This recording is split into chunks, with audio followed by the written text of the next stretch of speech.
Cada um falou, foi ótimo. Eu sou alguém que não para de crescer porque eu gosto de ouvir conselho, eu gosto de aprender. O Bolsonaro, pra mim, tá tudo bem. E você falou uma coisa que a direita tá rachada, a direita não tá rachada. Não. Quando a gente é de verdade, a gente briga. É igual a família. Então eles não são de direita, o senhor é de direita? Não tá rachado. Nós são todos família. O senhor também faz parte da família. Nós temos princípios. A família dele é os filhos dele, tem 4, tem 4 filhos. Mas eu não entendi, desculpa, então explica. É porque a direita não tem um dono. Diferente de alguém na esquerda que reza uma cartilha de forma emburrecida. Mas quem é o principal líder da direita hoje? É claro que é o Bolsonaro.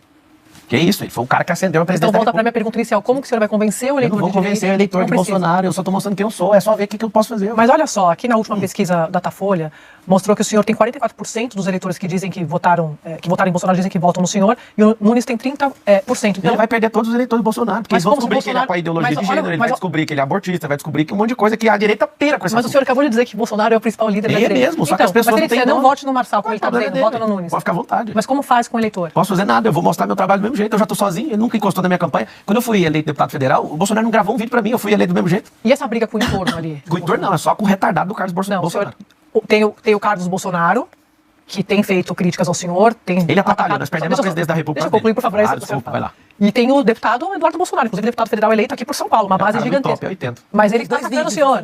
Que dureza. Lê os comentários do vídeo. Não, mas o senhor falou que eu estou respondendo ao Carlos. Não, eu só tenho problema com o Carlos, tem problema com o Eduardo. Mas o Eduardo tem problema com o senhor, né? Porque ele é o seguinte, eleição é complicado demais. Quando acaba a eleição, bandeira branca, para a guerra. Se ele seguir o caminho com o Nunes, que eu acho que ele vai seguir, porque ele deu a palavra, e no almoço que eu tive com ele algumas semanas atrás, ele falou, não tem como eu voltar atrás. E eu falei, tá tudo bem, eu não estou te pedindo, sim. E eu falei isso pra ele no almoço, eu não estou pedindo seu apoio. Eu vim trocar ideia com você e pedir conselho, é diferente. Ele me deu 3 conselhos, eu segui os 3 e funcionou. Mas a questão é que não é que ele não está apoiando o senhor, ele foi crítico, inclusive, ao senhor. Claro, mas no meio da eleição. Essa candidatura não tem nada a ver comigo. Mas não tem Você recente desse comportamento dele? Não, eu tô acabando de explicar que é eleição, eles vão fazer de tudo. O Carlos, ao invés de preocupar com o Ramagem, que inclusive eu vou ajudar, porque o Carlos estava mais focado em mim em São Paulo, e eu vou levar essa eleição no primeiro turno. Eu vou ajudar até no do Rio de Janeiro, porque vai ser feia a eleição lá. Porque eles têm que focar na de lá. Só que eles estão preocupados porque as pessoas votam por princípios, valores e propósitos. O que está acontecendo? Não está batendo.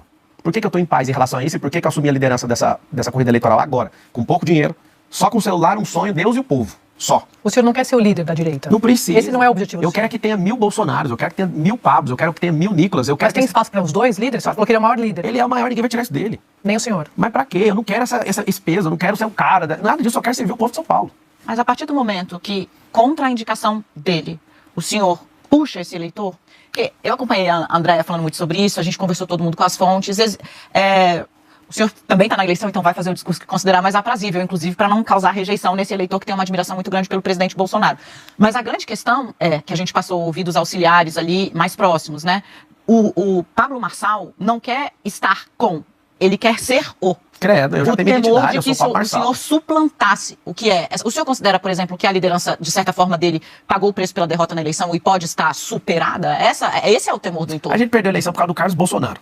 O começo de conversa é essa. Mas o senhor acha que o ex-presidente, o Carlos, faz alguma coisa sem estar avalizado pelo pai? É claro, ele que responde à rede social. E eu dei aquela resposta porque eu já sabia que era o Carlos. Inclusive, mandei no WhatsApp do presidente. Falou, você que respondeu nunca aquilo ali.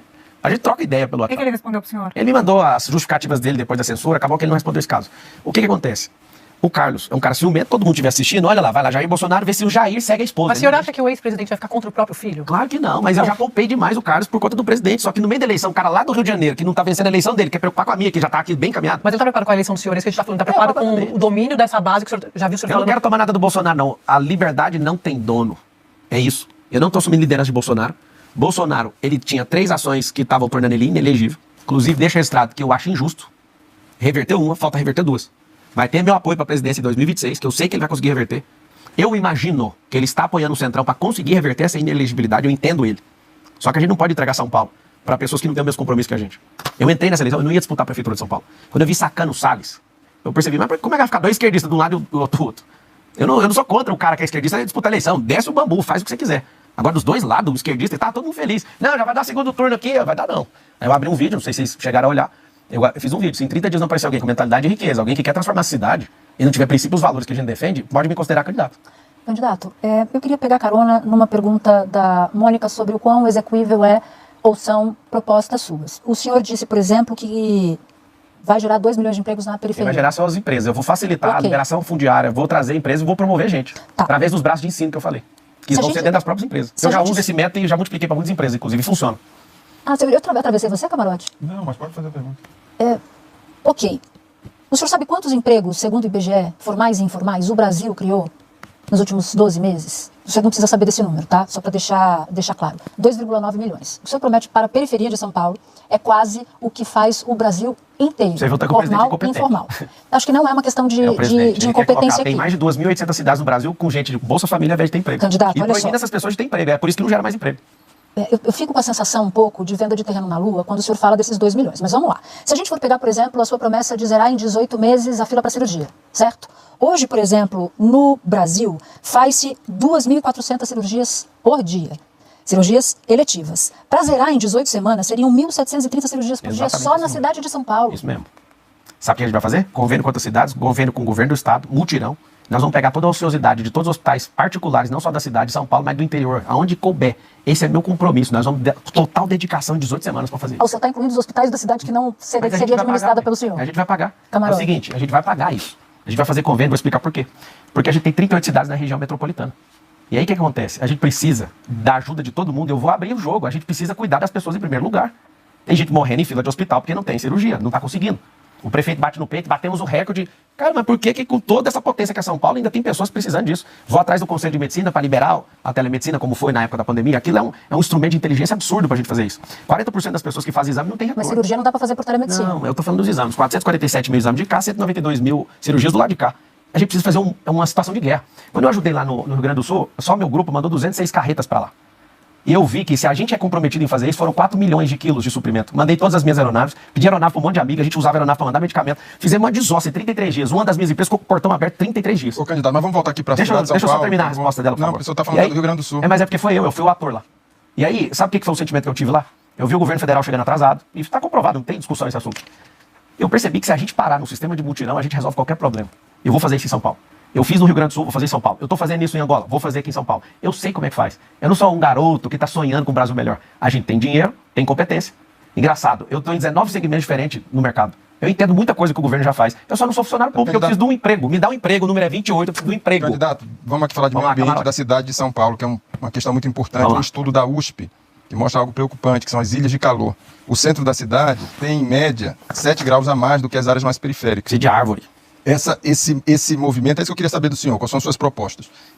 Você tem uma diferença que pode chegar às vezes a 16 graus, ou seja, é algo muito preocupante. Eu queria saber o que o senhor vai fazer para minimizar isso. Primeira coisa, a gente precisa de plantar árvore. Eu nasci na cidade que já foi eleita como a cidade mais arborizada do Brasil, depois perdeu esse título para Curitiba. A gente precisa plantar em média aí 700 mil árvores por ano. É muita árvore. Inclusive o prefeito, ele é uma das coisas que ele gosta e está fazendo um pouco disso. Acho que dá para chegar, dá para aumentar. Onde? Parques? Como é que seria feito? Nos lugares do mapa de calor que você falou. É pegar o mapa de calor e começar por eles. Nós temos mais de 1.000 mananciais dentro da cidade. Na região metropolitana, mais de 4.000. Quase tudo é esgoto.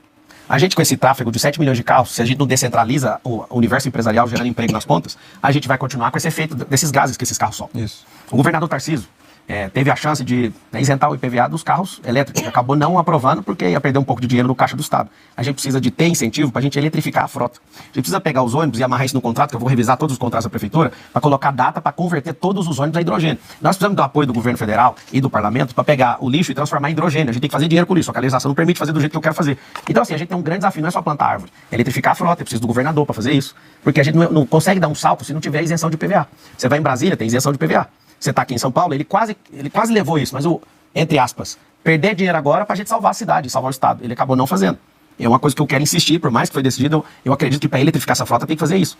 A gente, na situação que a gente teve também no Rio Grande do Sul, e aqui tem alagamento, precisa fazer as caixas de escoamento, as caixas de brita, pegar todos os espaços e plantar muita árvore. Acho que vai ser umas 700 mil por ano, esse é o número, salvo engano, que a gente pode fazer. Então, assim, a cidade de São Paulo, ela precisa disso, mas para ela respirar, precisa de qualidade de ar. Quem está estragando a qualidade do ar? A velocidade do trânsito. Por isso, os bolsões. O teleférico é limpo, mas é para a comunidade, não é solução de trânsito. A gente precisa de crédito, precisa de terminar o Rodoanel Norte, que tem 44 quilômetros, que está lá sem terminar, já foram investidos 5 bilhões de reais e ninguém fala nada. Nós precisamos cair para dentro disso, precisa tratar 40% de saneamento básico. Eu sei que é do governador, mas um prefeito bem intencionado ajuda o governador. Eu quero o tempo todo ajudar, quero limpar esses mananciais, isso é uma dedicação minha pessoal. Eu quero fazer isso. O senhor citou o Ricardo Salles, né? Agora, quando ele estava com a pré-candidatura colocada tal, e foi retirada. O senhor acha que ele é uma referência na defesa do meio ambiente? Eu não sei se ele é uma referência, mas ele é um cara sério. Se ele é referência, eu não sei, mas no Ministério da Marina está um caos. Tem muito mais queimada agora no da Marina do que no dele. Se for comparar só as queimadas, ele é um Pelé perto dela, né? Agora, os erros e acertos dele eu não cheguei a balancear, não, mas a Marina é ruim. O Lula podia ouvir aqui um pedido de um cidadão aqui de São Paulo. Troca essa ministra, pelo amor de Deus, porque tá um caos o meio ambiente. O que acontece aqui, gente? Esse é o meu ponto de vista. Pablo Marçal é aquele candidato, né, um tipo de pessoa que quanto mais bate, quanto mais vem com lacração para cima dele aí, mais ele cresce, seja nas pesquisas, né, agora como candidato à Prefeitura de São Paulo, seja nas suas redes sociais, que inclusive foram derrubadas, porém em 24 horas aí o homem conseguiu milhões e milhões de seguidores.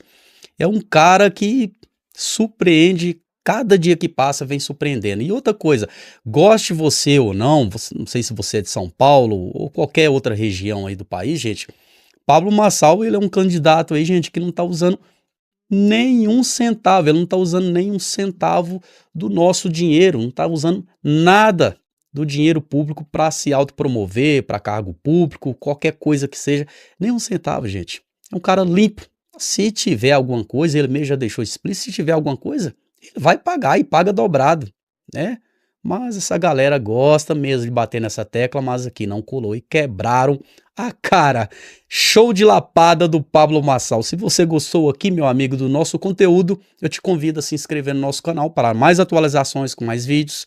Um abraço a todos. Até o próximo conteúdo. Até lá.